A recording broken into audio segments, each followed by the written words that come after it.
What's the bridge gonna be?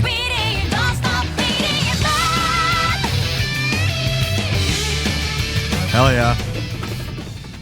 Before we jump into today's video, I want to check something out that I think a lot of JoJo fans will appreciate, because today's video is sponsored by JoJo's Bizarre Adventure Golden Spirit, the first globally released JoJo mobile RPG launching on August 13th. What immediately got my attention is that these music PVs feature brand new music composed exclusively for the game by Yugo Kanno, whose work many JoJo fans will already recognize. Since this channel is all about music and soundtrack analysis, I thought this would be a lot of fun to check out. First up, we're checking out some of the fight music.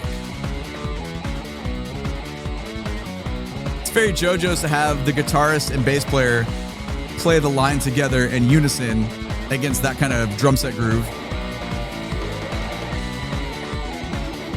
Opens the floor for a shredding guitar solo. That's a lot of notes.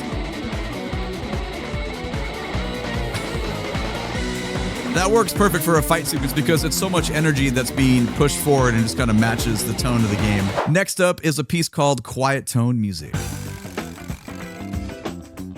Very funky.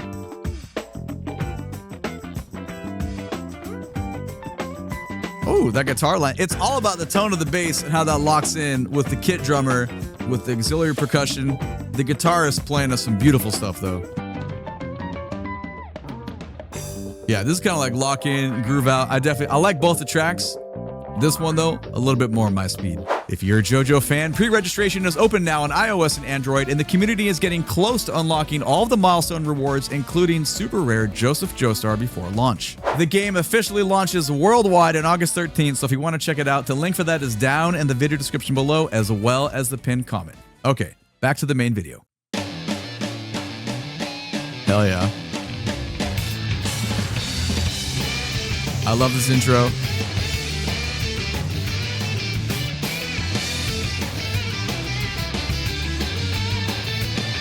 Everything is there. Hold on, before we get into the verse, let's talk about why the intro sounds so good. First and foremost, for me, it's the quality of sound on the snare drum, on the big flams. Basically, it's kind of a thick distance between the low note, the grace note, and the big note, the accented note. And it kind of does a butt rock opening, because when the bass comes in, it's super fuzzy. The guitar's already got this cool like lick going on. But then there's really cool use of kind of a motif right away. Hold on. Right here. That's beautiful writing. We established that from the get-go. I'll let it go this time, I promise. But for me, it's just a really aggressive introduction to get us into how cool that this opening really is. Let's keep going this time.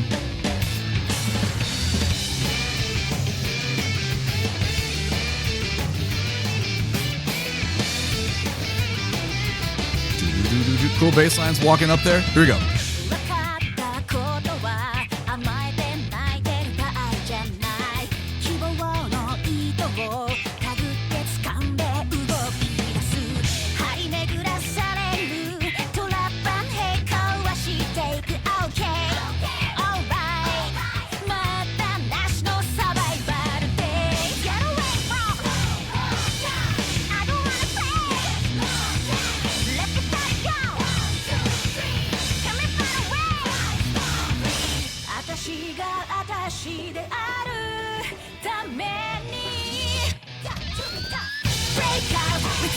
We'll come back to the chorus in a minute. I just wanted to hear the verse and the pre-chorus and how that all builds together.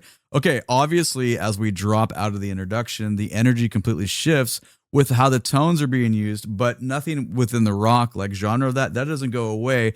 We just have really kind of a design difference, because listen how effective that different tone and bass is right when the vocals come in.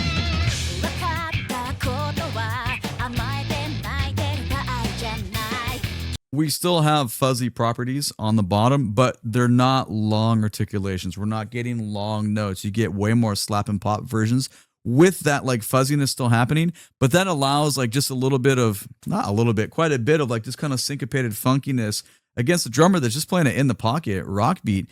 But that just allows for everything vocally to be on top, and you just have your ears have a lot of access to the sound basically. Not to mention, she sounds great.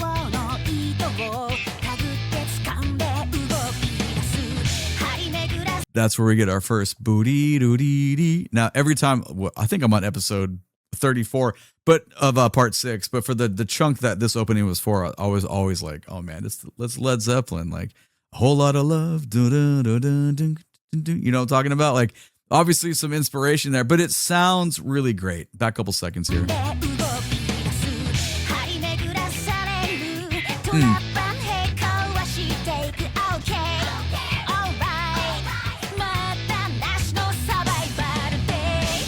Super tangible there.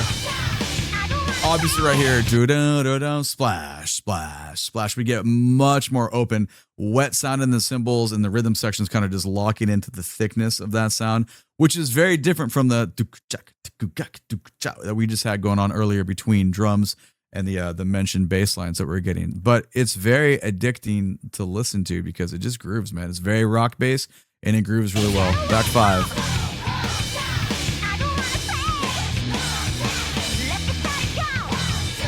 All right, little build.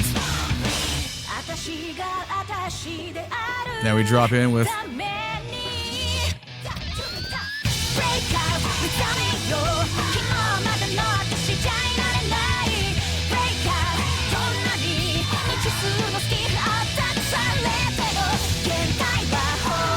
man.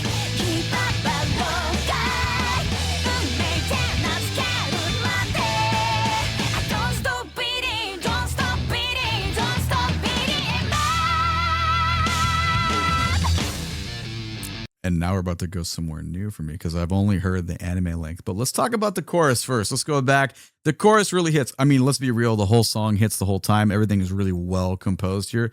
But this is a really enjoyable chorus because it just fucking rocks.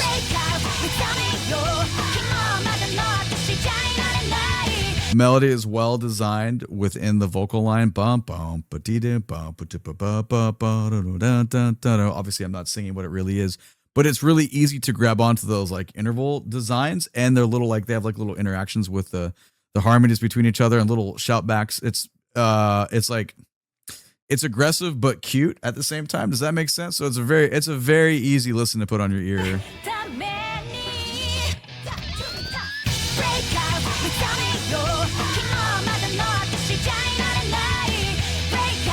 Rhythm sections is laying it down underneath.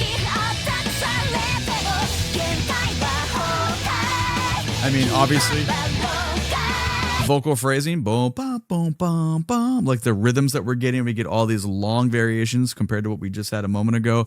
And now we have ra, ra, ra, ra, ra, ra, and the rhythm section underneath. It's a lot more, very like butt rock right there. But I mean, you couldn't pick a better rhythm section idea to have under those vocal designs. Okay, let's let the chorus play out and let's see where the new part is. I'm very curious.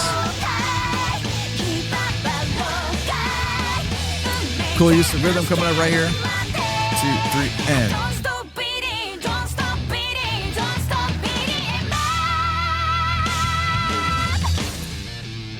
Beautiful tone of voice.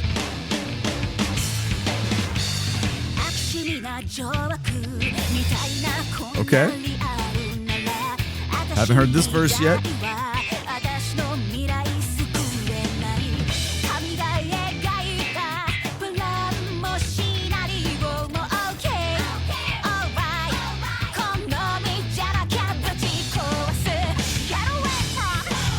Small differences.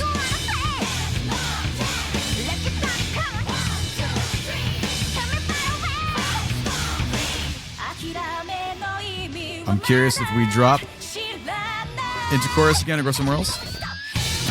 Okay, we do. All right, let's go back and hear that second verse. The second verse is very similar to the first. However, on first listen, it sounds like we get some different interpretations in the bass line. I think it was about here.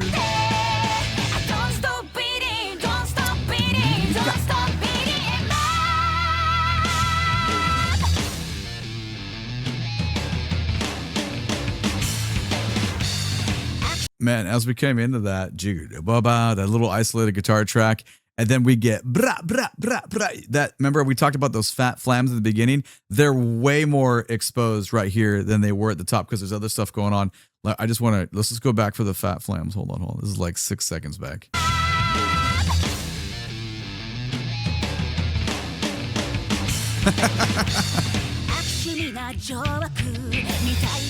Obvious difference on the intro. When she comes in with the second verse, drums just pop out for like 2.5 seconds, and we get a little variation of what it feels like on that slap and pop, but yet still fuzzy bass line. But even those small little differences, it's still tangible enough to be like, this second verse definitely feels different than the first. Did you hear that little splash cymbal? I don't feel like we had that the first time. I'm not positive, but it definitely feels just more strong. If it was present, this presence feels different the second time, which obviously I'm going to nerd out about those little details. Here it comes.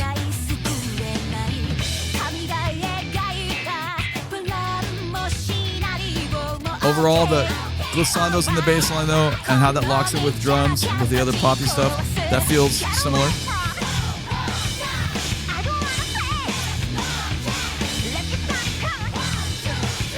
Tiny differences in the voice.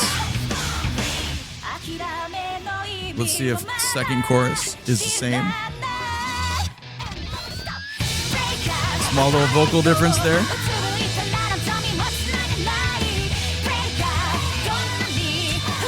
So good.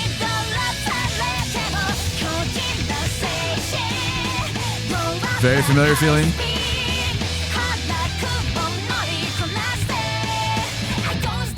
What's the bridge gonna be?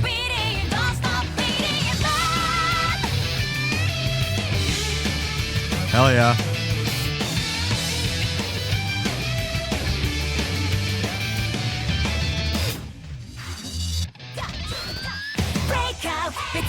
Oh, this is interesting. A little stop time chorus.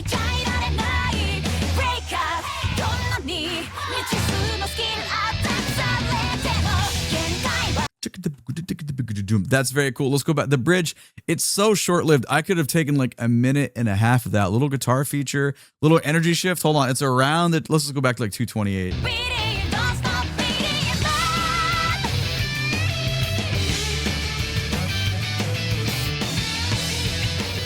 The transition was really fun. Oh, okay. We've heard the guitar, a little riff, and this, we're rocking there. It's pretty cool. So I wouldn't say it's a guitar solo, it's just a short-lived feature, but the transition vocally right into that guitar riff is really fun. One more time, I promise we'll let it go this time. I just enjoy the sound transition.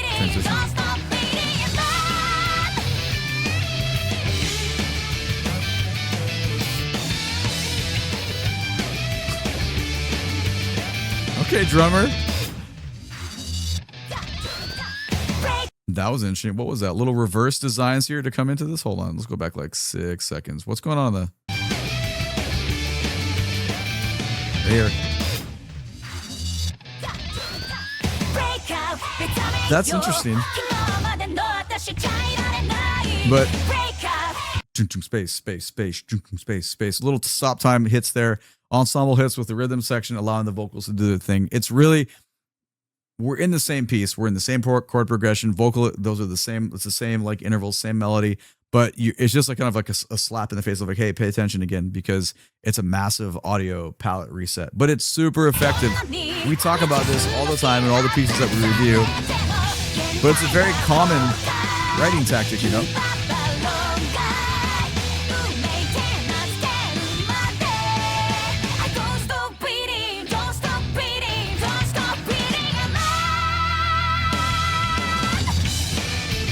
She hangs on that note. It's nice. Elongated outro. We get it twice. I like the little. Hold on. Let's just grab the intro, outro one more time.